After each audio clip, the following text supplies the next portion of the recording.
What is up, everybody? Welcome in to the Fantasy Tap. My name is Michael, and this is John. John, how are you doing today? I am absolutely wonderful. Very excited here. You know what we're doing today, Mike? We are What going is over it? our listener league week one results, bringing you the best plays of the week, the worst plays of the week, all the great ones, all the ones that, really sucked. And Yes. we're going to tell you who was the most exciting player of our league so far, who's got our votes so far for the champions. There's some interesting plays this week and a lot of players that took some shots and it did not pay off. Mike, start us off with your first game. All right. But before I do, Oh, before I jump into the game, don't forget, people, subscribe to this YouTube channel. And this is a YouTube only series. So it's not going to be on our audio form. You guys, this is for you, the viewers. Also, if you could smash that like button, we would truly, truly appreciate it. Don't forget, also Discord link in the bio. Let's jump into the first matchup of the week. And here we go. It is Miles and TK Brad Hinton, baby. Obviously, we see it. Brad came out with the W. And it was pretty convincing too. Won by almost 30 points. It was a battle of the quarterbacks, though. Matt Stafford and Tom Brady were the starting quarterbacks. But really, what helped push Brad to the victory was his running backs. They didn't score less than 3 points like Miles did. He also had Darrell Henderson and Antonio Brown there. So very solid week from Brad. yeah, guys. So if you guys didn't know, both Miles and Brad are special guests on our DFS and our weekly picks episodes. So this was a battle of the co-hosts. Really excited to see that. Something that really hurt Miles was that homer playing Raheem Mostert in that RB2 spot. Obviously, that you're going to be playing him going into the week, and that injury early definitely hindered him and ruined his day. Not enough to keep him out of the winner circle, but had he played someone like Deebo Samuel over Calvin Ridley, it would have been a victory for him. Better luck next week, Miles. Congratulations, Brad. Let's see what happens. Yep. That Debo play definitely killed him, or non-play, I guess, definitely killed him. So let's move over. Cam's burner phone, and the Aaron Rodgers fan club. They had a very solid game. Aaron Rodgers fan club did take the W, unlike Aaron Rodgers this week. With a name like Aaron Rodgers, you think he might have Aaron Rodgers on a team, but he did not. He does not. He beat Cam's burner phone 114 to 102. Again, another battle of the quarterbacks, in the fact that Josh Allen didn't just barely outscored Justin Herbert. And really, I mean, I'm really surprised here because Cam Newton's burner phone had TJ Hawkinson. I really thought that would have been the difference in this matchup, but it wasn't. Not only did he have Hawkinson, he had Christian McCaffrey, our 1-1 pick in the draft. Justin Herbert could have performed better for him. Even Keenan Allen, he had an incredibly solid roster. Still took the dub, and that's on the back, in my opinion, of Julio Jones or his sneaky play of Marquez Callaway over Marvin Jones out of Jacksonville. Definitely hurt him strongly this week. On the other hand, Aaron Rodgers fan club just had an incredibly solid day from nearly everyone on his roster, just enough to push him along. What could have been an incredibly high-scoring game had it played out to everyone's expectations.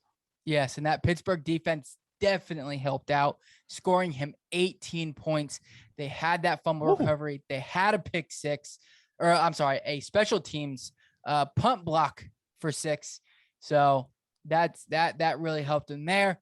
Both of these teams are solid, I think, moving forward. I honestly, if I had to pick one team to have out of these two, I would actually pick Cam Newton's burner phone. I think he has a very solid lineup, but the Aaron Rodgers fan club, doesn't matter what I think. Doesn't matter. Aaron Rodgers fan club got the dub. Another guy playing off of Aaron Rodgers' name, Cops and Rodgers versus Redbirds 2K21. Redbirds got the dub. Slim margin. Okay, a little bit closer than we have seen. 11 points or just under 11 points. Not a very high scoring game. Some would say a very defensive game. 84 to 73.82. Aaron Rodgers definitely didn't help the Cops and Rodgers team.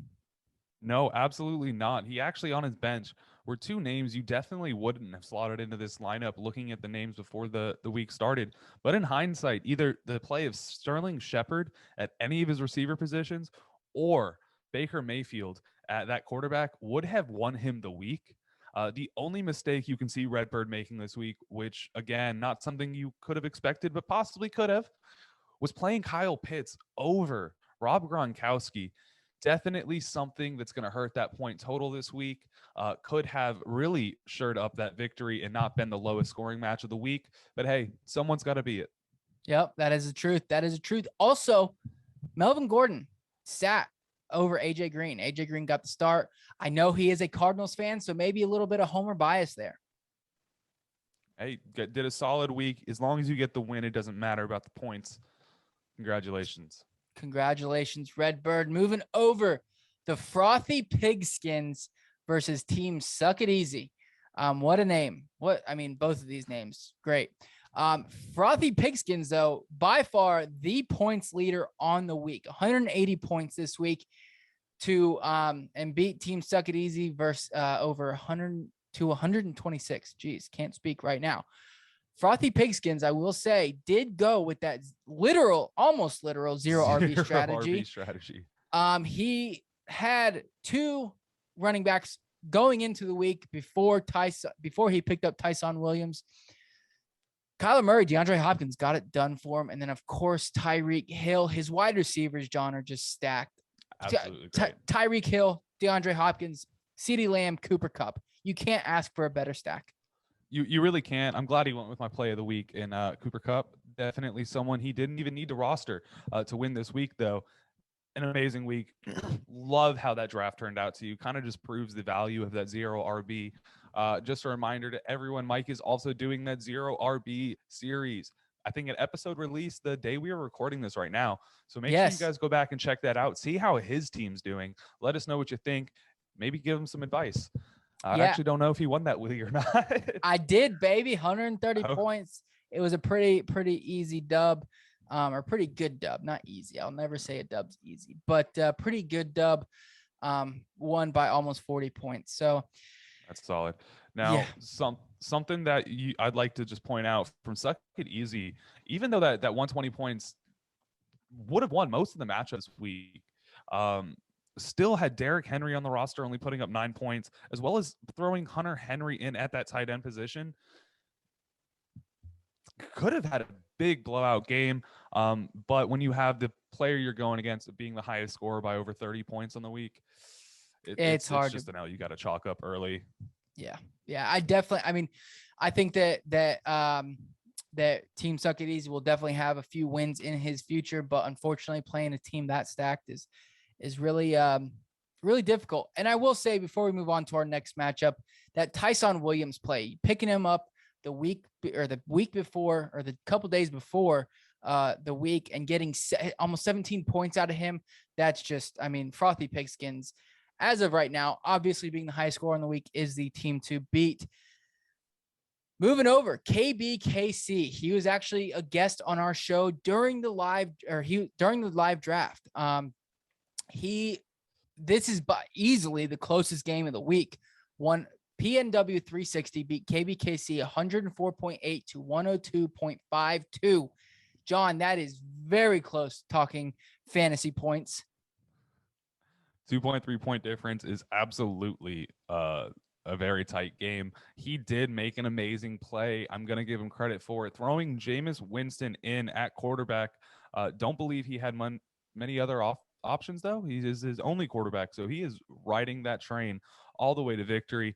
What killed him, though? My guy, Saquon. If he would have got another 13 yards, we could have had a tie. 14, and this man could have got the win. We needed you. But it is interesting to see how tight the game was when he had plays like Javonte Williams, who didn't turn out to do too much this week.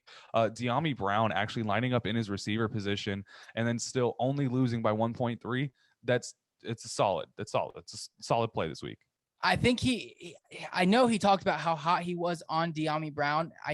I understand it. But week one, I think you go chalk. You play Michael Pittman. That would have not been sexy, but it would have gotten the dub. What a game, though. What a game. By far, like I said, the closest game to date. Congratulations, PNW 360 on the dub. Let's move over to our final game on the week. That was the Banana Stand versus Team D Segrest. And D Segrest, he was the number 2 scoring team in the league this week by a solid 15 points. The next highest was 135. He had 150. Very solid team. Obviously, that Dak and Amari Cooper stack really helped to push him to victory. Absolutely.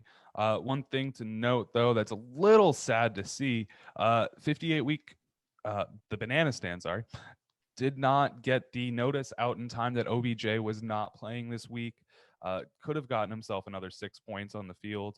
But Najee Harris, definitely someone that hurt him this week. Had it not been for that Amari Dak Prescott stack, it would have been a much better game in a week that could have had a completely different finish. He did have, it's the Patrick Mahomes, Travis Kelce stack going against a Dak and Amari Cooper. Anyone could win that one. Yeah, that is the truth. So, all right. That is it. Here is our leaderboard right here. Our standings: Frothy Pigskins, D Segrest, TK Brad Hitton are our top 3 going into the week. And then our bottom 3 from 10 to 12. KBKC is 10th. Cam Newton's burner phone is 11th. And Cops and Rodgers finishing up at 12th. Let's preview the week 2 matchups before we get out of here, John. We've got a pretty a battle of between T Miles and Aaron Rodgers fan club. Okay, should be a solid game. Miles is looking for that first win. Cam Newton's burner phone versus TK Brad Hinton. That is the 3rd versus the 11th spot, and right now they have highest it projection. At 52 to 48% in favor of Cam Newton's burner phone. And yes, it is the highest total point projection. We've got Redbirds 2K21 versus Team Suck It Easy, 51% in favor of Redbirds. And that is very close. I think that's the 2nd highest total point projection. We've got Cops and Rodgers, first versus the worst. 59% is what Sleeper is saying in favor of Frothy Pigskins with a solid 129.55 point total projection. And then we've got PNW 360 versus the Banana Stand, split down the middle at 50%. They're both projected for 121 points. And then finally, Team KBKC versus D Segrest. Now, KBKC does have Odell Beckham in his lineup.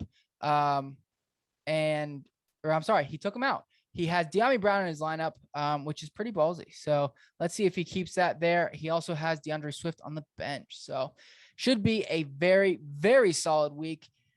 John, is there a matchup that catches your eye? Obviously, the Brad Hinton and Cam Newton's burner phone, a very interesting game to be looking at this week. I think it's going to be a shootout. Both of them got very stacked, very solid rosters. I'm very curious to see what Miles does with the running back when the waivers happen this week. He does not have any reasonable starts outside of his starting running back this week. No RB2 on the bench. Ramondre Stevenson, Sony Michel there. He's going to surprise us. He's going to make a great, great play. I can feel it already. And then obviously the Cops and Rodgers versus Frothy Pigs.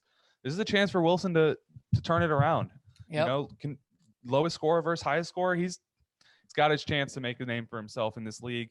Let's go, Wilson. We got you, bud. That is the one that stood out to me. I want to see if Cops and Rodgers can really, really bring the heat and compete in this league. I think it's going to be a great week. So anyways, ladies and gentlemen, thanks so much for tuning in.